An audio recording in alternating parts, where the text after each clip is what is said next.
Welcome to the Seeker's Hollow. I'm Ryan, and welcome to part 4 of our Delver True solo play in the Terra Invictus campaign setting for ShadowDark RPG. To recap from last time, we finally arrived in Mirecourt after a series of mishaps and shenanigans in the mountains and getting lost several times, being harassed by a very annoying bard, and also being hunted and stalked by a giant eagle. We finally did get through all that and made it over to Mirecourt. And actually, there was one thing in that episode that I wanted to award Kaylin with 1 experience point for, and that was when Kaylin did not praise the annoying bard. I think that was a consequential decision, so we're going to give 1 experience point for that. So we do have 1 experience point now. And with any luck, we will get some here in Mirecourt as we take a look at this dungeon that we have heard much about and that we are very eager to explore. And of course is the goal of this quest, to get to this dungeon and get some kind of ancient knowledge, ancient relics, or something out of it. So as we arrive here in Mirecourt, we left in the morning from the Dwarven stronghold of Kamadoon. And I guess we'll say it took maybe 2 or 3 hours to get here. So it's probably about 8 a.m. And we arrive in Mirecourt. Mirecourt has about 1,200 residents. It's got 10 guards, 90% human. It's a lawful place, and it has a temple of Kamak. And the weather has relentless rain with occasional lightning strike. It's very windy and cold here. It's not very pleasant weather right now. Now, Mirecourt is a palisade town with almost no foot traffic outside of the walls. The townspeople appear emotionally besieged and crestfallen, with dour faces and downcast eyes. So there is a bit of a grim atmosphere hanging over the place, and it's not a particularly gigantic or extravagant settlement.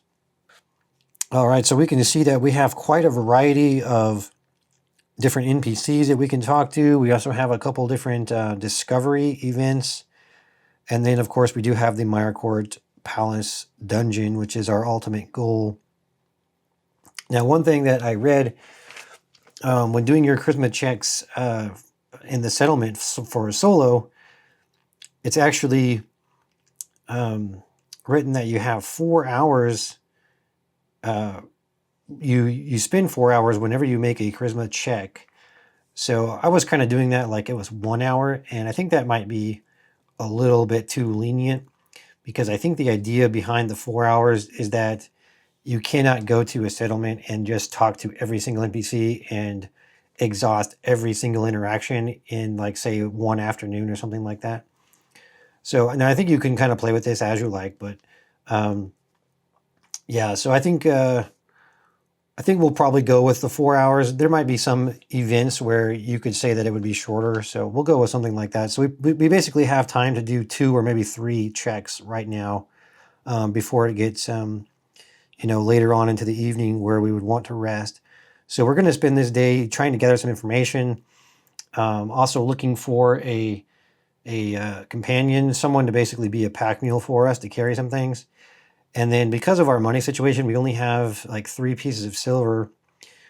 We're actually going to look at selling some stuff. And I didn't know, but basically magic items in ShadowDark appear to be worth a lot of money, and they're generally not considered to be something that's like really easy to find as far as like buying and selling them. So you kind of have to hope that you have the right sort of merchant or whatever that you're looking for to really find something, or to get a good price for something that you want to sell. So because I was going to be under the impression that I could just create any kind of shop I wanted at any time, more or less, but I think it is worthwhile to make it so that there are a little bit of rolls involved to get exactly the kind of shop that you want.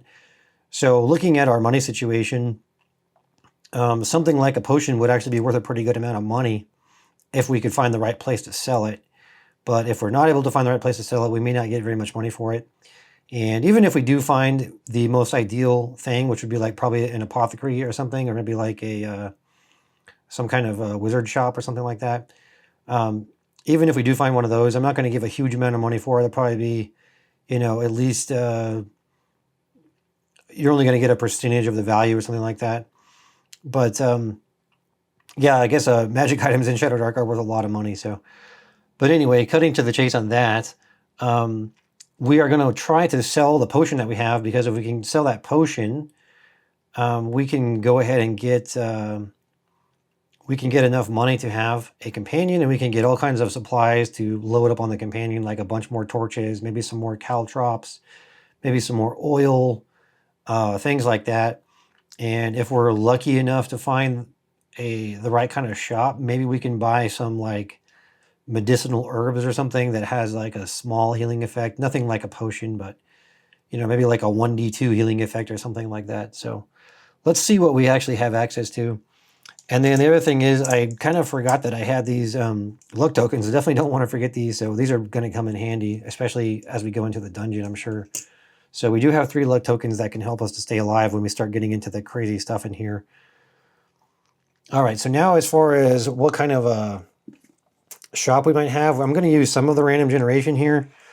I'm just going to assume that there is a market district here in Mirecourt, but we don't know exactly what's going to be in that district. And according to the generation rules, you're going to have 1d4 points of interest in each district. So we're going to roll a 1d4, and we're going to hope for a high number here. So that gives us more chances in the market to get like an apothecary or maybe rare goods.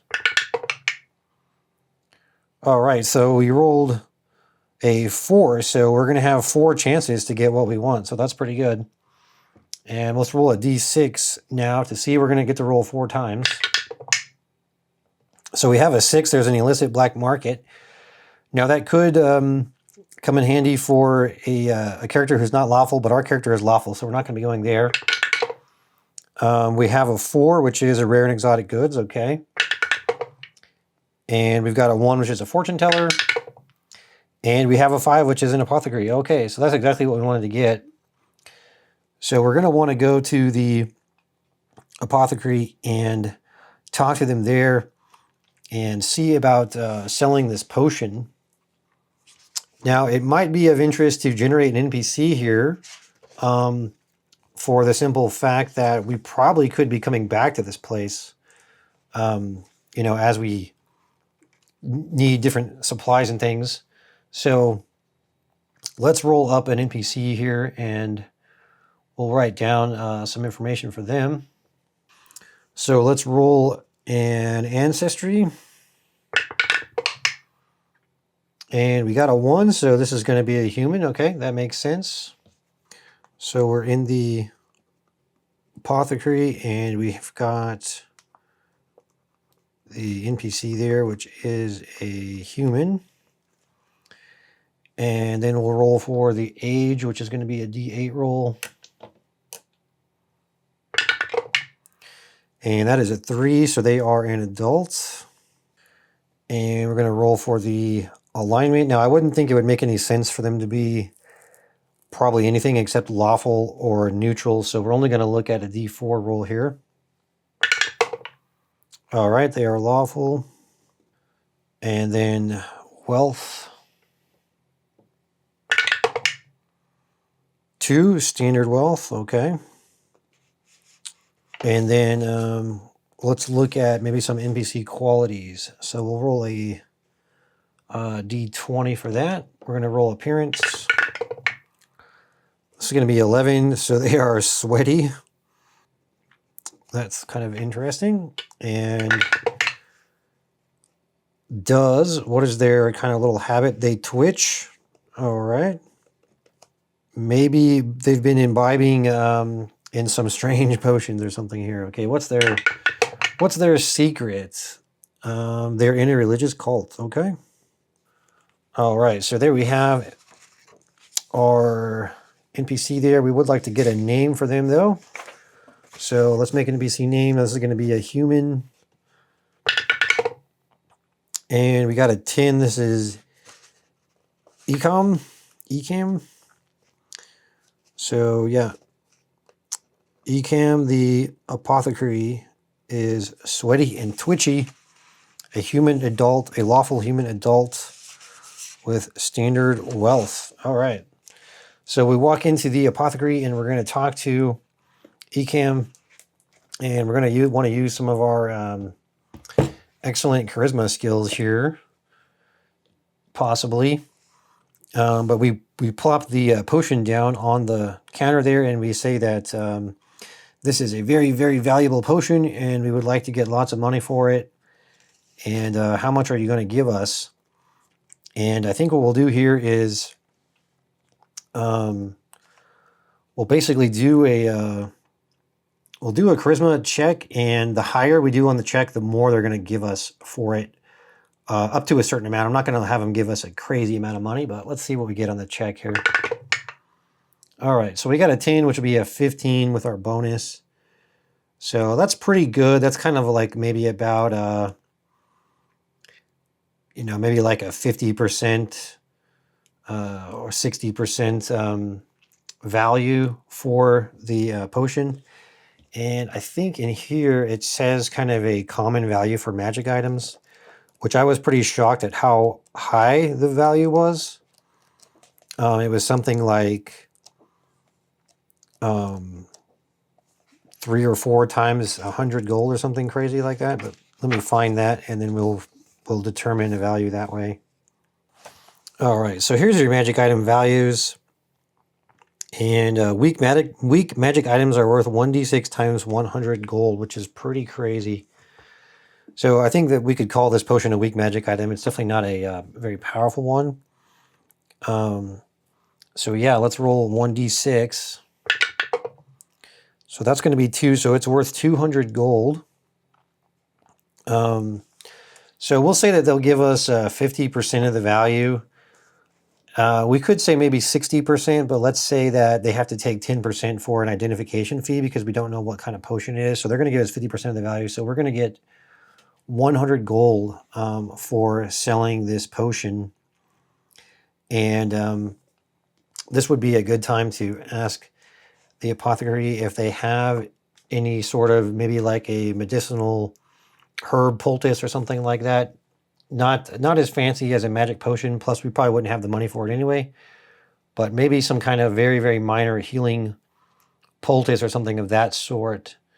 So I think we'll just do a simple yes/no roll to see if they have that oracle roll. So that's going to be a no. Okay, so unfortunately they do not have any kind of a healing poultice or anything like that, so we're not going to buy one of those. And yeah, we wouldn't be able to spend that kind of money to get a actual healing potion.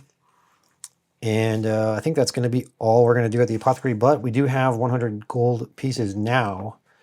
So that's going to give us plenty to get going with a companion and with buying all kinds of torches and whatnot that we need for the companion. So we'll say that that took care of about a 4-hour window there doing all that stuff. And then we are going to go and try to find a companion. So maybe we will hop over to maybe just walking around the city a little bit and seeing if we can find anything. So I think we'll do a, given that our character has pretty good amount of charisma, I think we can do a likely oracle check here. And I'm not seeing anything about hiring anyone specifically here. There's no like military icon, which, you could probably use that, but so we'll just do a likely oracle check.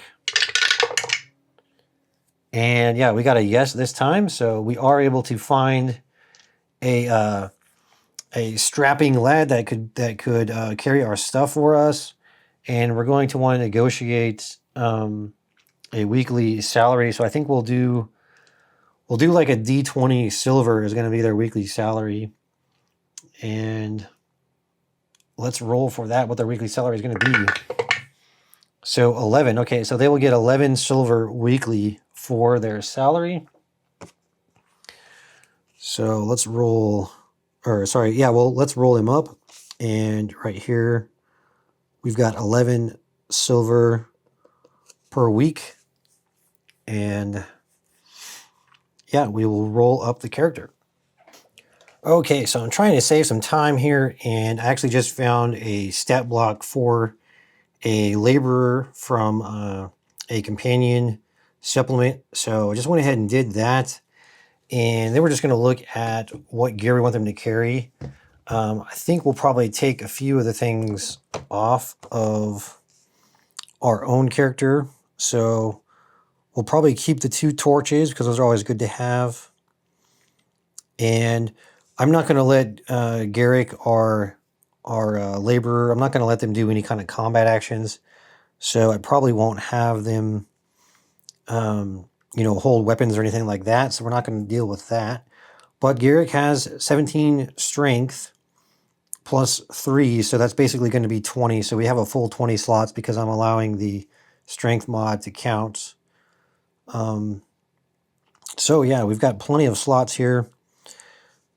So we'll probably go ahead and I'm going to transfer the lantern and the 2 oil over to Garrick, so he can actually carry the lantern and maybe use that for a light source. But also, of course, we're going to have torches on backup because I'm going to be doing kind of some house rules with the torches, and we're definitely going to be having the torch extinguishing events because I think I like that. I like the tension that it brings, so we will be using that. Go ahead and erase that potion because we sold that, and add the 100 gold. And then yeah, I'm gonna set up a little bit more equipment, and we'll just assume that we purchased all that at some little general store type of place. And I'll come back when I get all that on there because again, I don't want to take up too much time in the video with that stuff. All right, I've got all of Garrick's things that he's gonna be holding set up. He's got an extra 20 crossbow bolts, and I didn't even really have crossbow bolts before, so I've got some of those now. I got one more thing of caltrops, and then we got 4 torches, and we got 2 more oils. And yeah, we'll probably have Garrick start off carrying the lantern, and we will go from there. Oh, and I also got a mirror, so I think we are about all set up to go. And let's say that we've got time for one more little thing here in the town. So let's look at maybe an NPC or something that we can check out, because any kind of information could possibly help us out. So let's try this first NPC here. So we need to pass a DC 12 check, and then we can have a little discussion with them. So, oh, that's only going to be a 10 with our bonus. So unfortunately we did fail. So we won't be able to talk to them today. And that's going to take up our time for today. So we're going to want to spend the night. And I'm going to kind of skip through the tavern stuff this time. And we'll just say that it's going to take our silver and our copper to pay for the tavern, some kind of a low-cost tavern, and the low-cost food and stuff like that for Kaylin and for Garrick. So, all right, yeah, we'll just kind of skip through that real quick, and then we're going to start the next morning. And yeah, I think we should probably make our way into Mirecourt now while we have the whole day ahead of us, and plenty of time to go in there and look at things. And with any luck, of course, we don't want to actually spend the night inside of there because we are right next to a town. So that would make sense to go back into the town whenever we can. So let's look at the ruins of Mirecourt now. We're going to make our way over there. I don't know if there is actually some kind of a charisma check with the dungeon. Let's look that up real quick here. Okay, no. So we are free to read that. And of course, we're going to look at the information in the previous edition of Terra Invictus. So the Mirecourt Palace Dungeon Over time, Mirecourt has become inhabited by disgusting monsters and creatures of the earth. No one from the town has entered it in over a century. It should be a large dungeon consisting of at least 4 levels, filled with relatively weak opponents, level 5 at most. And it does contain a large embassy structure. And, okay, so, of course, we do have some more information about Mirecourt here. So this is the ruins of Mirecourt. Mirecourt Palace was abandoned by the Asharati well over a century ago. Squatters occupied the structure for a while until the aqueduct failed. The lack of fresh water and sanitation drove them to found a nearby town on the surface. The structure is now inhabited by disgusting monsters and creatures of the earth. No one from the town has entered the palace in over a century. And the palace has a single entrance through a 3-story descending tower-like structure. The massive stone entryway is relatively easy to find if you know the general area to look for it. And yeah, so we did get information about finding the place from Amon Redbeard, who we talked to back in Moreau. So we do know the general location of how to get there. Now we also have some wandering and attracted monster rules, so we're going to want to make sure to keep those in mind. At the end of every 6th turn or 60 minutes of game time, we are going to have a wandering monster check, and then whenever we make a loud noise, we're going to have a 1d6 check also for a wandering monster. So yeah, so we're going to want to keep those in mind. And so now I'll talk a little bit about kind of how I'm doing the time tracking for this. And this is my first time running a dungeon with ShadowDark, and honestly, the kind of using like an actual timer, like what you use for the torches in ShadowDark, I don't think it's going to work out too well for us playing solo. The torches, for example, you're supposed to let them run for 60 minutes of real life time. And, you know, generally in solo play, things happen about twice as fast as they do in group play. So if I was to set a 60-minute torch, like it would probably only happen that we would have maybe 1 torch change in the entire dungeon. And that would kind of not make any sense. So what I'm doing for the torches is I'm going to do a usage die system. And the way that that's going to work is whenever a new torch is lit, it starts with a D12 die. And whenever you roll a 1 or a 2, you will go down to the next die. And when you finally get to a D4 and roll a 1 or a 2 on a D4, then the torch burns out. Now, that might actually be pretty forgiving. So what I'm going to do is whenever it's a 1, you have a torch mishap. So in here, we've got our torch mishap rules. And you've got this, this D6 table to roll on here. So whenever we roll a 1 or a 2, we will be dropping down to the next usage die. So like after a D12, you're going to have a D10. But of course, whenever we get a 1, there's going to be a torch mishap. So there's plenty of chances to get a something happening with your torch. And of course, we'll do that as well with a lantern. So I'm going to try that. D12 might be a little bit high on the usage die. Maybe better to start at a D10. I'm not sure, but we're going to start with a D12 and go from there.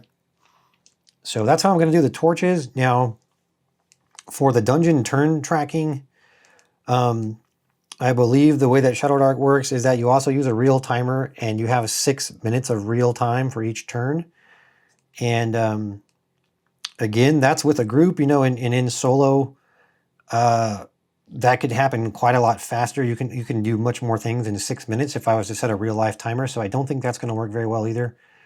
And I could reduce that to like a 3-minute timer, but honestly, I don't really like having to track timers that much.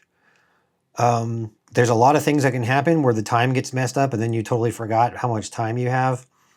And of course, through the magic of editing, you guys don't see, but a lot of times I may have to stop the recording and, go do something really quick. So that just makes too many things to worry about with the time. So I'm going to use this time tracker from Old School Essentials. And the nice thing about this is that it's broken into 6-minute blocks.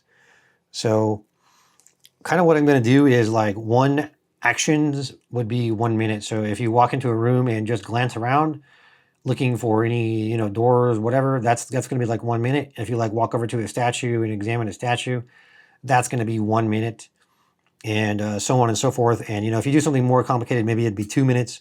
So I'm going to do it like that.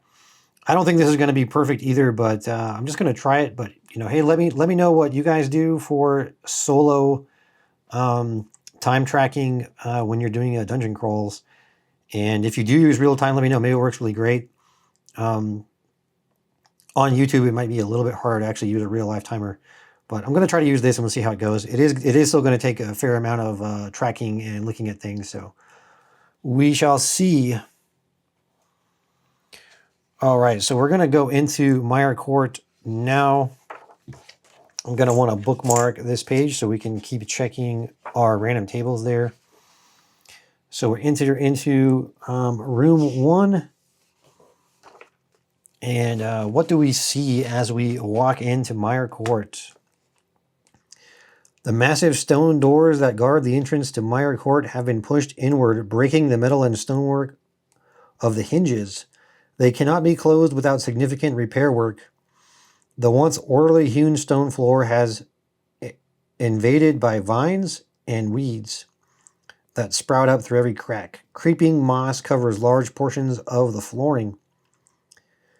All right, so this is what we see as we come in. It's quite overgrown. The door seems to be broken down and worn out. And as we pass through the door, we can see a soft light in the distance that is glowing.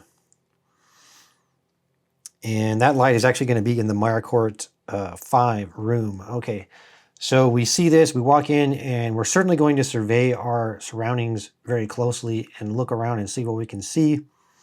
And I am guessing that as we walk in and look around, we are going to see 2 doors because we've got room 2 and 3 here. So we're going to see 2 doors as we walk in.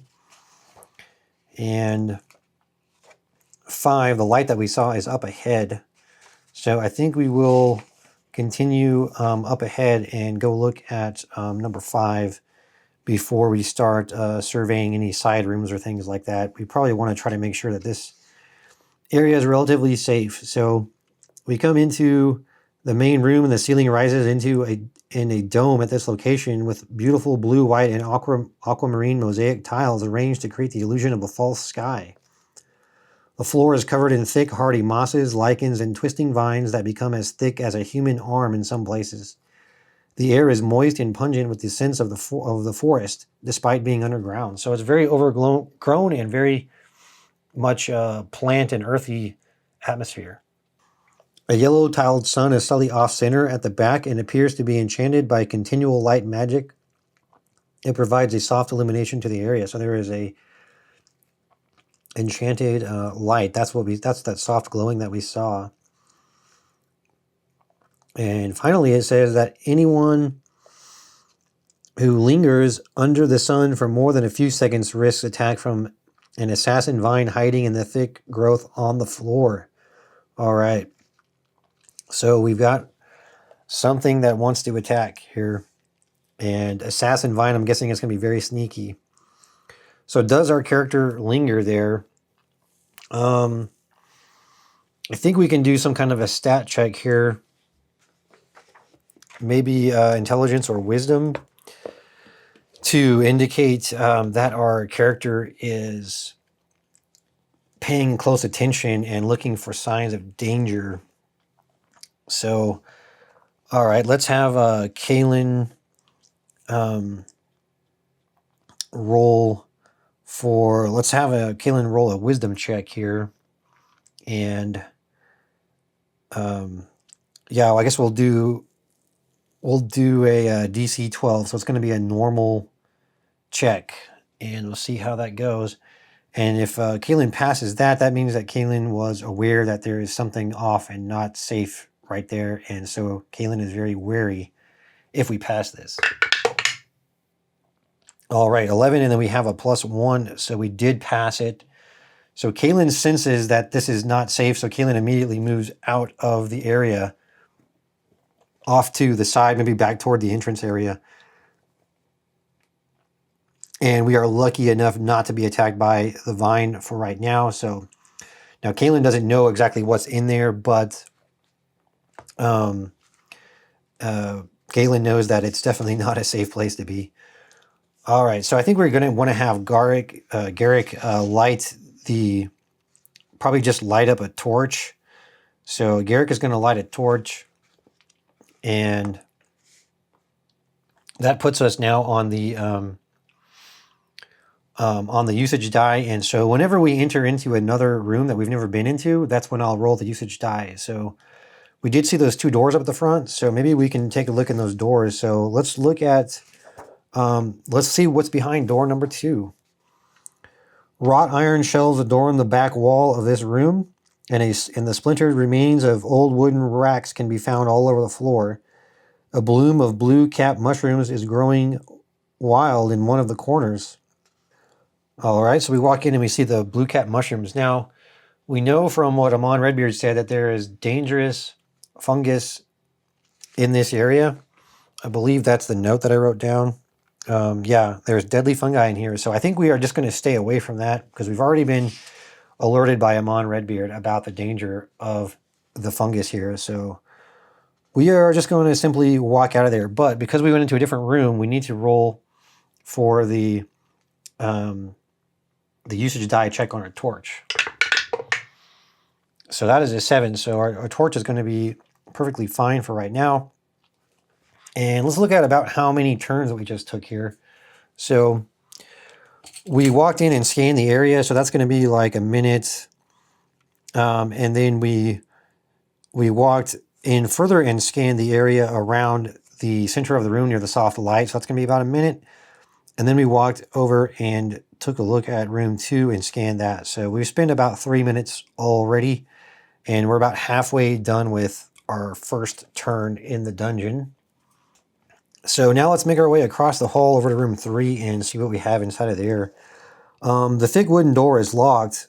You have to do a lockpicking DC 10, but the exposure to nearby elements has weakened it over time. So we can attempt to break down the door with a DC 5 check. So that's a pretty... Now this is for a different system, but I think a DC 5 would be like an easy check, possibly for ShadowDark, which should be like a DC 9. So we could do a DC 9 versus strength to see if we can break through this this kind of brittle moss-covered door. So let's try to do that. And yeah, we got a 9. Of course, we do have a strength bonus as well. What's our strength bonus? 2. So we break through the door. So Kaylin kicks right through the door. The wood is rotted and just busts apart. The floor in the room is covered in glass and bits of wood.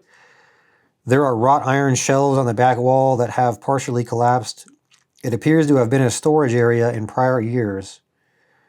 And if we take a turn of searching, we can find an intact sealed vial of arsenic and a small mirror. Okay.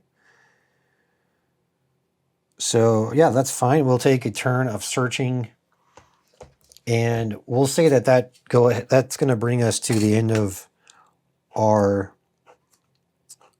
first 6 minutes. So that's going to be like our first, what's the ShadowDark terminology? I think they use round for that. So, yeah, so that'll be the end of that. And I think we do not need to make we don't need to make a wandering monster check yet. No. Oh, we did kick the door though. So I think that should trigger a 1d6 for attracted monsters. So let's go ahead and do that. All right. So only a 1 is going to trigger a monster. So we got a 3, so we're all right there. And it looks like we're doing okay overall. And we have now found the vial of arsenic and a small mirror. So we actually didn't even need to buy a mirror, but that's okay. We're going to give the arsenic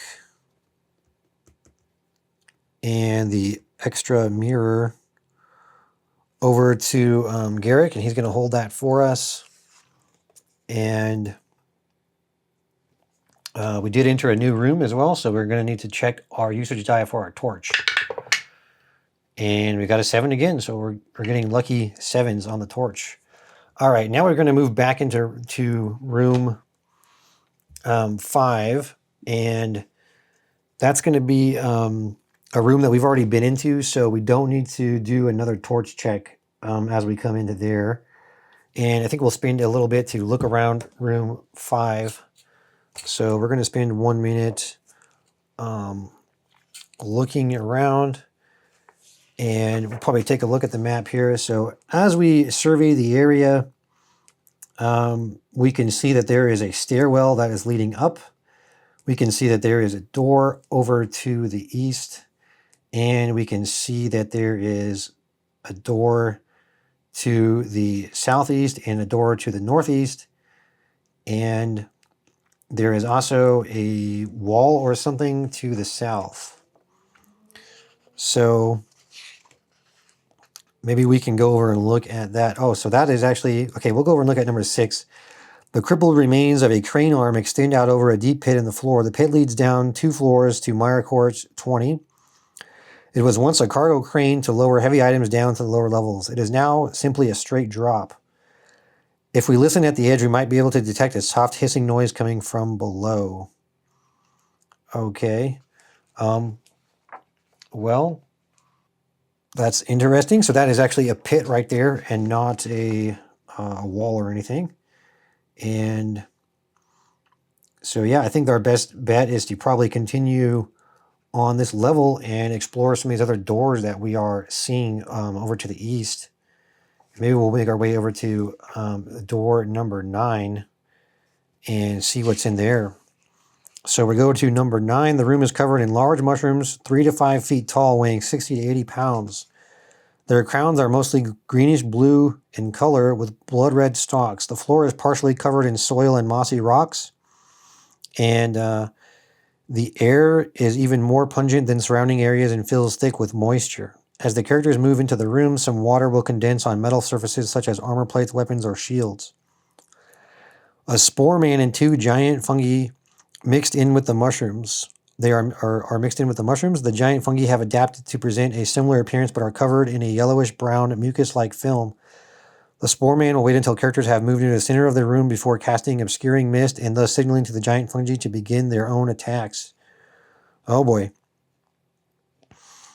Well, that sounds pretty bad. So we've got, there's a spore man and 2 giant fungi, and I don't think we're going to be able to sneak out of this one because they are just simply waiting in the ambush for us. So when we come back next time, we will figure out what we're going to do about this. It looks like we're going to be into an ambush and some combat. So thank you all very much for joining me, and I'll see you next time.